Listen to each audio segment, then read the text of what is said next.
My name is Oliver. I'm 27, and for most of my life, I've been the responsible one in my family. You know how every family has roles that somehow get cemented over the years.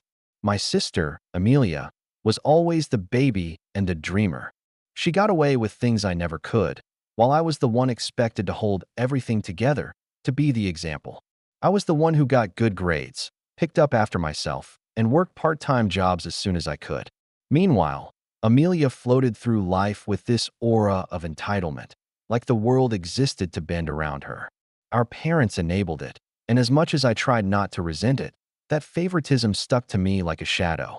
Growing up, Amelia had this smile she'd flash whenever she knew she was pushing a boundary. It wasn't a sweet smile. It was the kind of smile that said, "I'm about to get away with something, and you won't stop me." That same smile followed her into adulthood. She was 24 now, still living at home, no real job to speak of, bouncing between passions like painting, writing, or lifestyle blogging. Meanwhile, I'd worked my way into a steady career in finance, had my own place, and was proud that I was finally in control of my life. Or at least, I thought I was. The first hint of disrespect came on a Sunday afternoon, the kind that sneaks in disguised as a joke. I'd stopped by my parents' house for dinner. My mom had cooked one of her big family meals, and Amelia was perched at the table scrolling through her phone like she always did. At some point, she let out a little laugh and said, "Oliver's basically like my emergency fund. If I ever really need something, I know he'll just fix it for me." She said it casually, tossing her hair back like it was harmless, but I caught the look in her eye. Calculated, testing. My dad chuckled, shaking his head. "Don't take advantage of your brother." But his tone was light, not serious. Mom just said, "Well, that's what families are for." Everyone laughed, except me. Inside, I felt this prickle of irritation crawl up my spine. I wanted to correct her, to say I wasn't her fund, but if I did, I knew what would happen. I'd be accused of overreacting or not being able to take a joke. That's how it always was. So I forced a smile, even though I felt the first sting of something I couldn't quite name. It wasn't just the comment. It was the way no one else saw it for what it was. That night, as I drove back to my apartment, I couldn't shake the unease. I thought about every little moment like that, stacked up over the years. The times Amelia would borrow money and forget to pay it back. The times my parents would scold me for saying no, reminding me she was my sister, as if that word alone was a blank check she could cash whenever she wanted. I had drawn boundaries, but they were invisible to everyone but me. And I realized, for the first time, that maybe Amelia had been waiting for me to slip into the role she'd already decided for me, her safety net. I told myself I was being paranoid. I told myself I'd just misinterpreted her words. But I didn't believe it, not fully.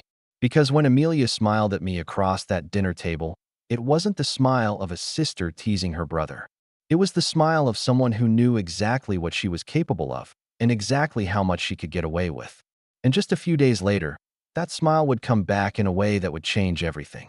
The next few weeks did nothing but prove that the uneasy feeling I had wasn't paranoia, it was instinct.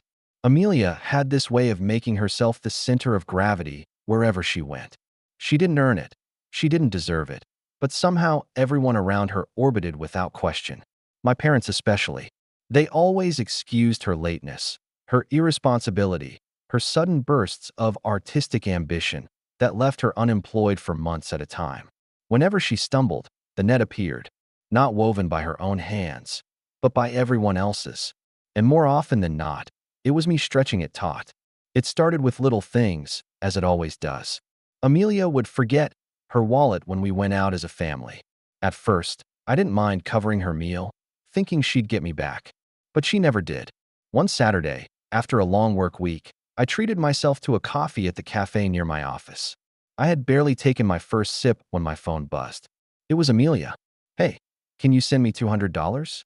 My phone bill's due, and I don't want to get shut off. I'll pay you back Friday." I stared at the message for a full minute, the coffee suddenly bitter on my tongue. I knew what would happen if I said no. She'd go crying to our parents. They'd call me selfish. And eventually, the guilt would eat me alive. Against my better judgment, I transferred the money. Friday came and went. So did the next Friday. No repayment, not even an acknowledgement. When I reminded her, she acted annoyed. "You make good money, Oliver. Why are you acting like you're broke? Chill." That was Amelia's favorite word when she was called out. Chill. As if my boundaries were overreactions, my feelings inconveniences. My parents echoed it in their own way. She's still finding her footing, Ollie. Mom would say with this sigh that made me feel like I was the unreasonable one. You've always had it together. Can't you be patient? Dad would add. One day she'll figure things out. But until then, you can help out here and there. That's what family's about. But it was never here and there. It was constant. A slow drip wearing down the stone. One night, I stopped by the house again, and Amelia was sitting on the couch with her laptop open. She didn't even look up when I came in. Oh, by the way, she said, her voice casual, I used your Netflix account to sign up for some extra stuff. You'll see a couple charges. I blinked. What do you mean, extra stuff? She finally looked up, grinning. YouTube Premium, a few streaming channels, no big deal. It's just easier with your card since you already have everything set up. I froze in the doorway, my jacket still half on. Amelia, you can't just add subscriptions without asking me. That's my money. She rolled her eyes like I was being dramatic. It's like $10 here and there. Don't be so uptight. Mom, overhearing from the kitchen, chimed in. Oliver, honestly, why make a fuss over something so small? It's not like she bought a car with your card. Dad chuckled at that. Amelia smirked at me, victorious. And just like that, I was trapped. Say nothing, and I was complicit. Say something, and I was the problem. The tension twisted tighter when Amelia's birthday rolled around. She threw a big party at the house. Loud music, friends sprawled everywhere, drinks spilling across the counters. I wasn't planning to attend, but Mom called me that afternoon and said, don't forget to bring a nice gift for your sister. She's been through a lot this year. I nearly laughed at that. Through a lot. She hadn't worked in 6 months and spent most of her days online shopping. Still, I showed up with a modest gift, something I thought she'd at least use, a good pair of noise-canceling headphones. When she unwrapped them, she gave this little laugh, like it was a joke I didn't get. Oh, thanks, Ollie. These are cute. But, you know I wanted the limited edition designer bag, right? I sent you the link weeks ago. The room went quiet for a moment. Her friends giggled uncomfortably. My parents looked at me expectantly, like maybe I had a second gift hidden somewhere. When I didn't, Amelia shrugged and set the headphones aside without another word, as if my effort had been worthless. I left early that night, the laughter and music echoing behind me, feeling more like an outsider than ever in my own family. I drove home in silence, gripping the wheel, the headlights cutting through the dark. That was the moment I realized something important. Amelia didn't see me as her brother anymore. She saw me as a resource, a tool. And my parents had built the stage for her to play that role, applauding her every step. The favoritism wasn't subtle. It was a chorus, constant and loud. But I didn't know then just how far she would go, how sharp her entitlement could cut. I didn't know that soon. I'd wake up one morning and find myself staring at my bank account in disbelief, my chest tight, my hands shaking, as the numbers told a story I wasn't prepared to hear. And all of it would start with that same smile. The betrayal came quietly, without warning, and yet it was the loudest moment of my life. It was a Thursday night, nothing special. I'd gotten home from work, exhausted after a string of long days at the office. I kicked off my shoes, microwaved some leftovers, and sat down with my laptop to pay a few bills. It was supposed to be a routine evening, the kind where nothing happens, the kind you forget the next day. But when I opened my banking app, the numbers staring back at me didn't make sense. My checking account balance, which should have been comfortably padded, looked as though someone had drained it with a straw. Thousands gone. At first, I thought it had to be a glitch. I refreshed the page once, twice, a dozen times, my heart pounding harder each time the same numbers flashed back at me. Then I scrolled down to view recent transactions. And that's when I saw it. $12,000 in charges. Not small, gradual withdrawals. Not a slow leak. One giant hole torn into my finances, spread out across designer boutiques, high-end electronics, and luxury beauty websites. My stomach dropped, cold sweat breaking across my forehead. Each line of text blurred as I read the merchant names. Then I froze on the final transaction. A payment to a jewelry store downtown. The description was seared into my brain. $3,200, Amelia's jewelry boutique. I felt like the air had been sucked out of the room. My first thought wasn't anger. It was disbelief. My second thought, though, the one that stuck in my chest like glass, was realization. There was only one Amelia in my life, and she had used my credit card. My hands shook as I grabbed my phone and dialed her number. She picked up on the second ring, her voice bright and casual, like nothing had happened. "Hey, what's up?" I couldn't keep my voice steady. "Amelia, did you use my credit card?" There was a pause. Not long, not guilty, just calculated. Then I heard that smile in her voice. "Oh, come on, Ollie. Don't sound so dramatic. I just used it for a few things." A few things. I almost choked on the words. "Amelia, $12,000 is gone from my account. Do you even understand what you've done?" She laughed. She laughed. "Relax, big brother. It's not like you can't afford it. You're doing great with your job, right? And besides, you know I'll pay you back. Eventually." Her voice was dripping with nonchalance, as if we were talking about borrowing a sweater, not hijacking my financial stability. I felt my whole body tense, a storm rising in my chest. "You had no right. None. That's theft, Amelia. Do you even realize you could go to jail for this?" That's when her tone changed, sharp, defensive.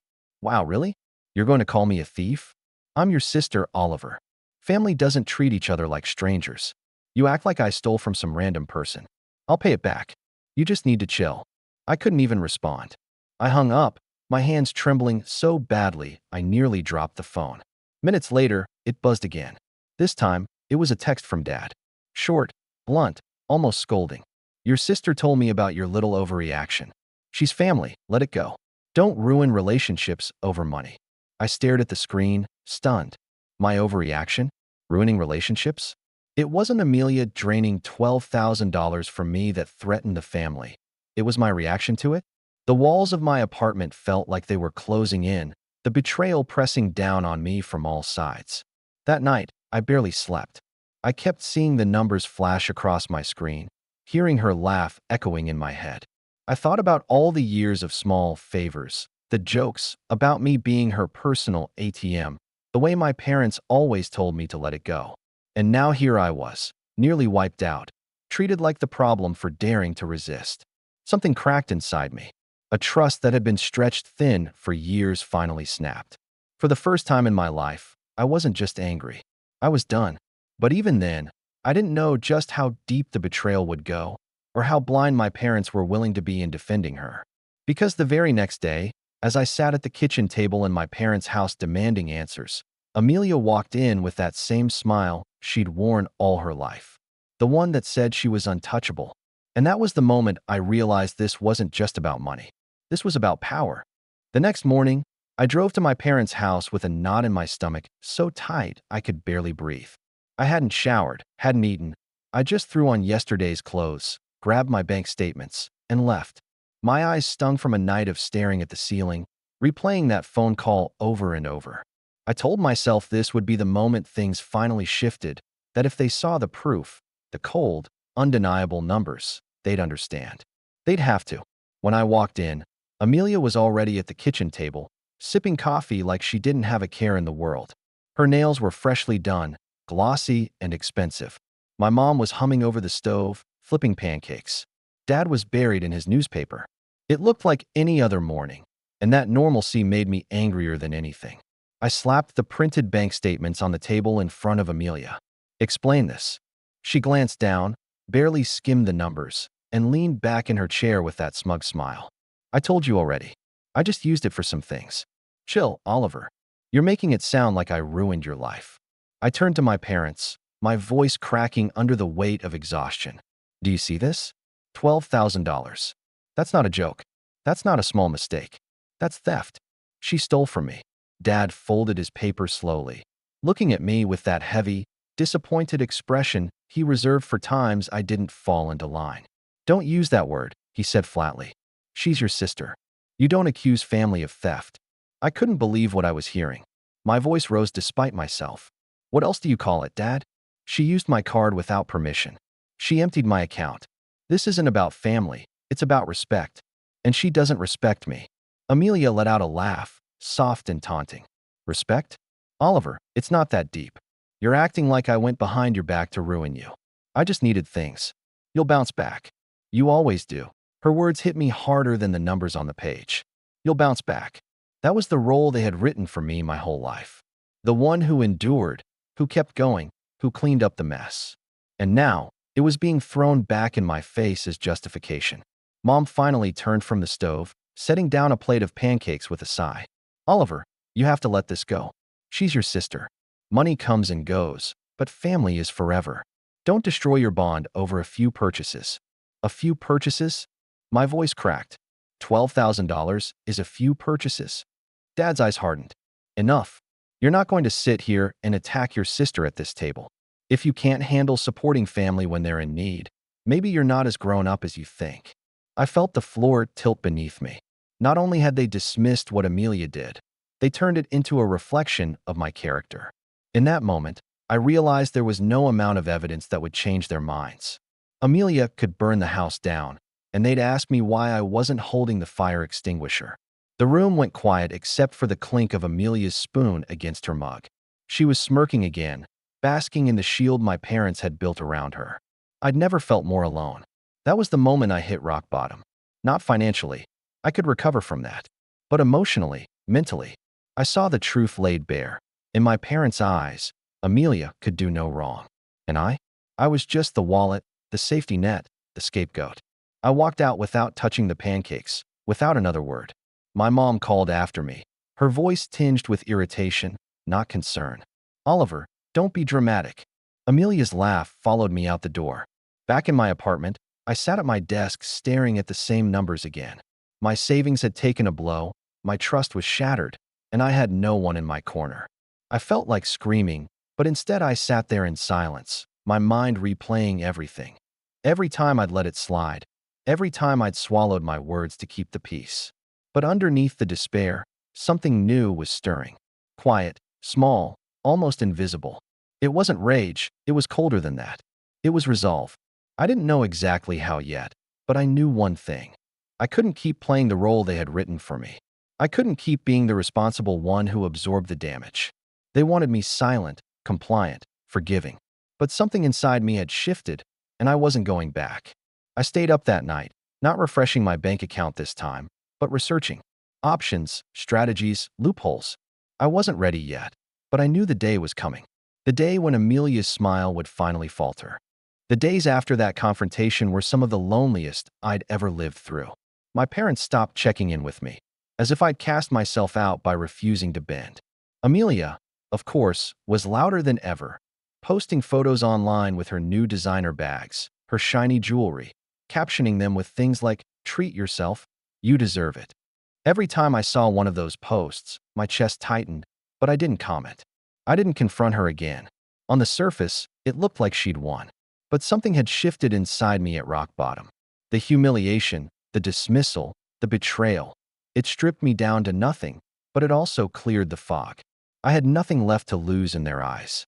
And with that came freedom. I poured myself into my work. I was already good at my job, but now I was relentless. I took on bigger projects, volunteered for late hours, started networking with people I'd once been too timid to approach. When my manager noticed my performance, he pulled me aside. "Oliver, if you keep this up, I can see you moving into senior management by the end of the year." It was the first spark of validation I'd felt in months. I clung to it. Money started flowing again, not just from my salary, but from the investments I'd quietly been nurturing. I'd always had a head for numbers, and now that I had motivation to secure myself, I began building something solid, something no one could touch. While Amelia flaunted her stolen luxuries, I was buying into assets she couldn't even spell. She thought she was clever, playing games with my card. She didn't realize I was building a fortress brick by brick, one she'd never get near. At the same time, I made changes to my personal life. I closed joint accounts my parents had insisted I keep open for emergencies. I moved my savings into a separate institution entirely, under a trust in my name. I canceled every shared subscription, every lingering tie. Amelia noticed, of course. She texted me one night, dripping with fake innocence. "Hey, Netflix isn't working anymore. Did you change something?" I stared at the message and let it sit unread. For the first time in my life, I ignored her. The silence was intoxicating. Outside of work, I started expanding my world in ways that had nothing to do with my family. I joined a gym, something I'd always told myself I was too busy for. I took up running. I found myself cooking again instead of just eating takeout over spreadsheets. Slowly, I could feel the old version of me, the one who was always drained, always used, shedding like a second skin. And people noticed. Friends who hadn't heard from me in months commented on how different I seemed, more focused, sharper. Even colleagues started looking to me for advice, asking how I managed to juggle so much. Every word of recognition built me up, brick by brick, higher than Amelia's shallow little pedestal. Meanwhile, the cracks in her perfect facade started to show. I didn't gloat, not outwardly, but I watched. Her social media posts grew more sporadic. She pawned one of the designer bags she'd bought. I heard through my mom that Amelia had applied for 3 jobs in a week and hadn't landed any. Still, when they spoke to me about her, it was always with pity. She just needs time, Oliver. Be patient with her. But I wasn't patient anymore. I was observant, calculating. It was around this time that something interesting happened at work. My company partnered with a financial security firm, and through them, I learned about advanced fraud monitoring systems, the kind banks and corporations use to track suspicious activity. It fascinated me. I began studying the details, reading every article, every case study I could get my hands on. At first, it was just professional curiosity. But late at night, when I thought about Amelia and that smug smile, I realized what I was really doing, gathering tools. Because I knew one thing for certain. She wasn't done. She'd taken once, and she'd do it again. People like Amelia didn't stop when you told them to. They stopped when they hit a wall so high, so immovable, that climbing over became impossible. And I intended to be that wall. I didn't make any moves yet. Outwardly, I played my role, quiet brother, distant son. I showed up for the occasional family dinner, sat through conversations where Amelia's struggles were coddled, and said little. Every smile I gave was rehearsed, every nod controlled. They thought I was retreating, but in truth, I was rising, preparing, growing stronger with each passing day. And though they didn't know it yet, the balance of power was shifting. For the first time, I had something Amelia couldn't touch: leverage. It was almost eerie how smoothly life began aligning itself in my favor once I stopped playing the role my family had written for me. I wasn't just recovering financially. I was building something greater than I'd ever had before. My job promoted me into a senior management role, just as my boss had hinted, and with that came not only a substantial pay raise, but also access to information and resources most people never see. I had influence now, real influence, and I was learning how to wield it carefully. But the real shift came from knowledge. My company's partnership with that financial security firm wasn't just a side project anymore. It became my obsession. I dove into everything they taught us: how fraud detection worked, how banks traced suspicious purchases, the intricate methods people used to launder or hide stolen funds. I spent evenings poring over case studies, learning how patterns revealed themselves over time, how a simple oversight could expose someone's entire scheme. At first, I justified it as career development. But late at night, staring at those reports under the glow of my desk lamp, I knew better. I wasn't just studying finance anymore. I was studying Amelia. I was building a map of her weaknesses, her carelessness, her entitlement. Every fact I learned was a thread I could one day pull. The first piece of useful information came from an unexpected place. I ran into one of Amelia's old high school friends while grabbing groceries. We chatted briefly, and when her name came up, he rolled his eyes. Amelia still mooching off everyone? She messaged me last month asking for a loan because she wanted to start a candle business. Said she had big investors lined up. He laughed. I didn't bite. Figured it was another one of her schemes. A candle business. Investors. I nearly laughed myself, but instead, I stored it away. Amelia's greed wasn't random, it was escalating. She wasn't just siphoning from me anymore. She was fishing elsewhere, building her little castles on quicksand. That was valuable information, because it meant she was careless with more people than just me. And carelessness left trails. Then, a week later, I got a call from my mother. She was flustered, her voice tight.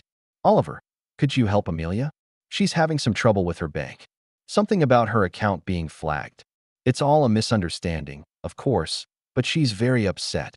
I hid my reaction, but inside, my pulse quickened. Trouble with her bank. Accounts flagged. This was exactly the kind of vulnerability I'd been waiting for. I asked a few casual questions, pretending to be sympathetic. From Mom's vague answers, I pieced together that Amelia had been depositing large sums of money. Money she claimed came from reselling items online. The bank wasn't buying it. They froze her account temporarily, demanding proof. I didn't say much, only that I was busy with work. But when I hung up, I leaned back in my chair and smiled for the first time in weeks. Amelia had just handed me the perfect weapon without even knowing it. Because here's the thing. When banks suspect fraud, they don't just let it slide. They document everything. They investigate. They keep records that don't disappear, even if the case fizzles out. And with the knowledge I'd been gaining at work, I knew how to read those records, how to request them, and, if the time came, how to make sure the right people saw them. Still, I wasn't ready to act. Not yet. Revenge wasn't something to rush. It had to be precise, calculated, timed like the strike of a predator. If I lashed out too soon, I'd be dismissed again as the overreacting brother. But if I waited, if I let Amelia grow cocky again, let her dig herself deeper, I could pull the ground out from under her so completely that even our parents wouldn't be able to defend her. So I played the long game. At family dinners, I let her boast about her business ventures while my parents nodded along proudly. I sat quietly, smiling to myself, while she bragged about new investors who were lining up to support her. She had no idea I was listening carefully, filing away every lie. Meanwhile, I strengthened my own position. I opened a second investment account, one completely insulated from my family's knowledge. I built a side business quietly, a consulting service that brought in extra income. By the time Amelia was pawning her jewelry to stay afloat, I was sitting on enough savings to walk away from my job tomorrow if I wanted. And then, one night, I stumbled upon something that turned my quiet preparation into a concrete plan. Amelia had left her laptop unattended during a family dinner. While she was in the kitchen, I happened to glance at the screen. She'd left her email open, and there it was, an unread message from her bank. The subject line read, "Final notice, documentation required." My chest tightened. I didn't touch the laptop, didn't need to. That one glimpse was enough. Amelia was hanging by a thread, her finances one step away from collapsing completely. And I had all the scissors in my hand. Revenge, when it finally came, didn't look like rage or shouting.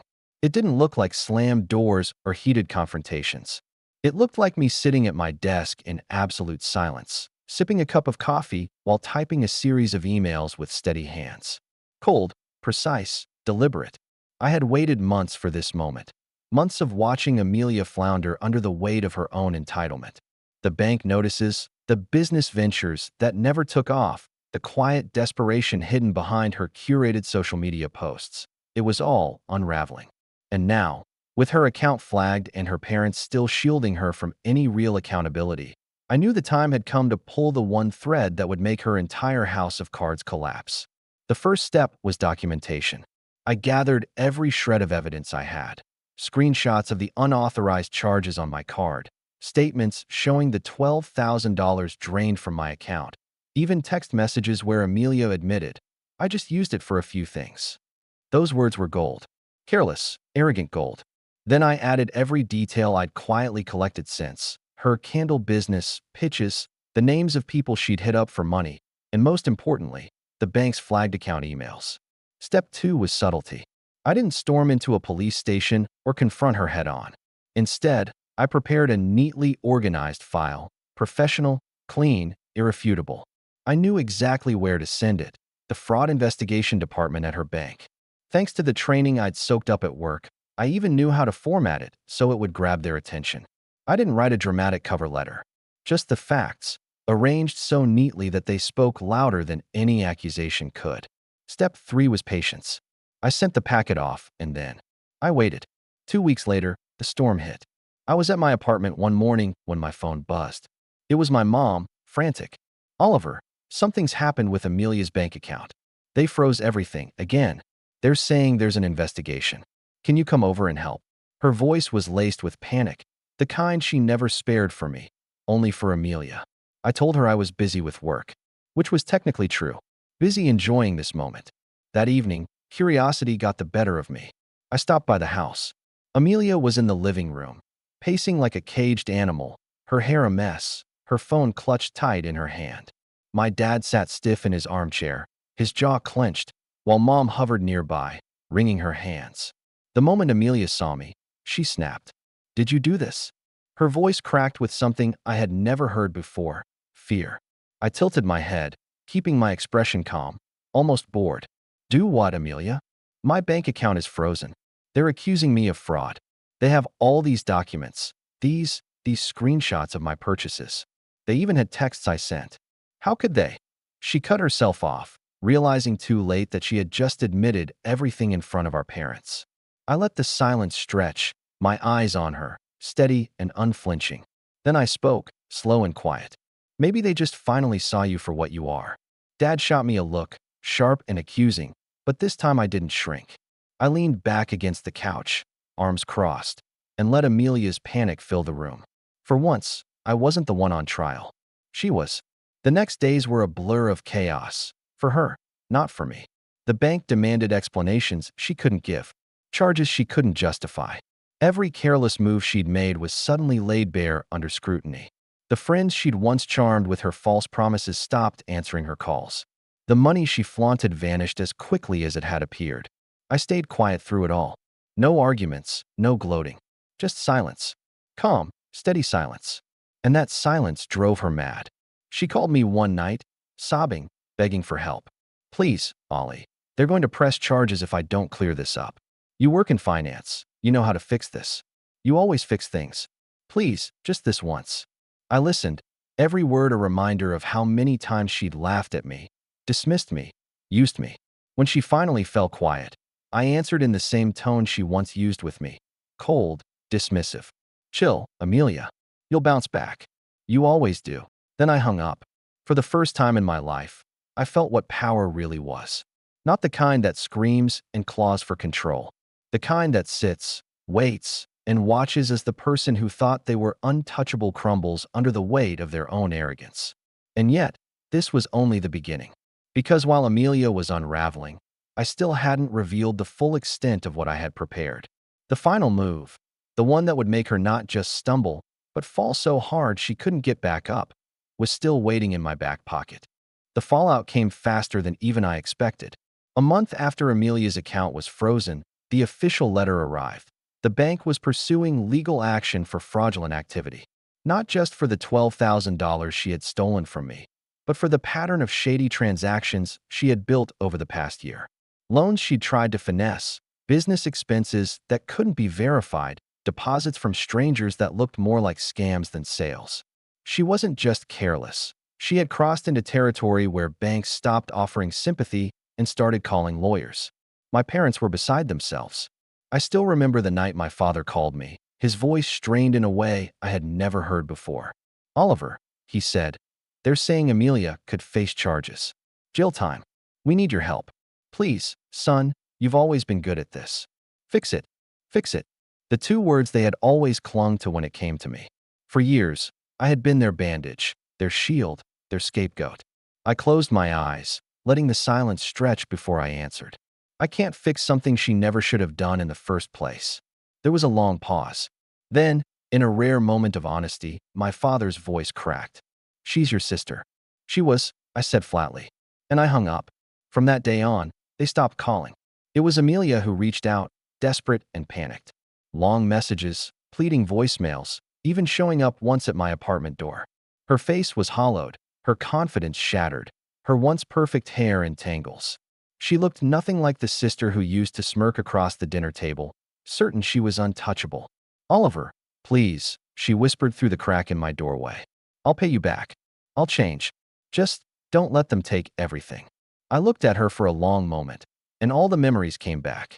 Every time she had laughed at me, dismissed me, stolen from me. Every time my parents had told me to let it go.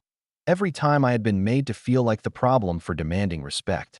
And then I thought of those words she had thrown at me when I begged her to see what she'd done. You'll bounce back. You always do.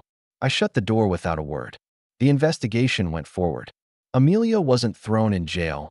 Her privilege and a half-decent lawyer spared her from that. But the fines were crushing. Tens of thousands in penalties, black marks on her credit, accounts closed, reputation ruined.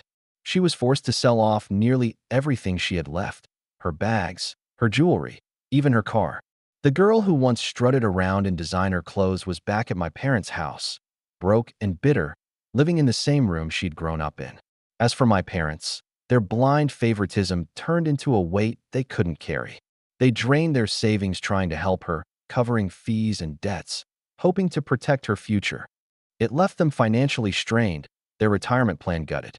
They never admitted out loud that they had been wrong, but I could see it in their eyes whenever they looked at me, something between shame and resentment, as though they couldn't decide if I was the villain or the only one who had ever been honest. And me? I rose higher. Promotions kept coming. My investments grew. I bought a home in the city, a sleek place with tall windows and a view that reminded me every morning how far I had climbed. I no longer lived in the shadow of my family's dysfunction. I built something entirely my own, untouchable. The last time I saw Amelia was at a family dinner months later. She sat quietly at the table, a shell of the person she once pretended to be, pushing food around her plate. No flashy jewelry, no smug smile, just silence. At one point, her eyes flicked up to meet mine, as if searching for a trace of sympathy, a hint of forgiveness. I held her gaze for a moment, then leaned back in my chair and said the words that had been waiting on my tongue since the day she drained my account. "Chill, Amelia. You'll bounce back." Her fork clattered against the plate. No one spoke after that. And for the first time in my life, I left the table not as their scapegoat, not as their safety net, but as the one person who had finally broken the cycle. The cycle was over, and so was she.